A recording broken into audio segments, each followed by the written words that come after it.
Matapos ang ilang araw na suspensyon ng klase, nag-face-to-face classes ng muli ang mga estudyante. Pero dahil sa patuloy na pag-uulan dulot ng habagat, sinuspindi ng mga lokal na pamahalaan sa Metro Manila ang panghapong klase bago mag-alas 12 ng tanghali at pinauwi ng mas maaga ang mga pang-umagang klase.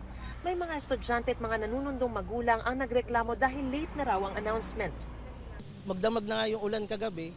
Nag-expect na kami na umaga may suspension na pero wala, hindi nagsuspend. Sana po nagsuspend na po sila ng maaga para hindi na rin po kami naabala. Gumastos po kami ng pamasahe po.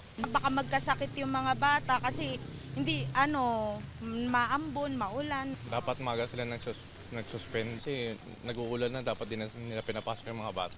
Ang mas inaalala raw ng iba, ang posibleng epekto ng panay-panay na class suspension. Na atrasado na yung mga lessons nila. Medyo nagiging putol-putol po kasi po yung learning po. Hinihingan pa namin ng pahayag ang iba't ibang lokal na pamahalaan. Pero si San Juan Mayor Francis Zamora, ang Metro Manila Council President, humingi ng pangunawa. Ang katotohanan po niya, napakahirap po talaga mag-desisyon pagdating po sa mga suspensions because one, we also just rely on forecast. At hindi naman po lahat ng forecast ay tama din.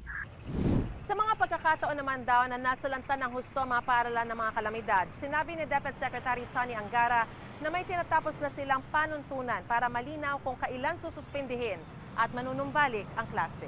Actually, for finalization na yun eh. We're trying to introduce some more localized para tulad ng ginagawa sa Pasig, hindi lang si Mayor nagsususpend. Tinatanong niya yung mga eskwelahan kung kailangan ba magsuspend dun sa area nila. So, mas granular siya, mas localized yung suspension.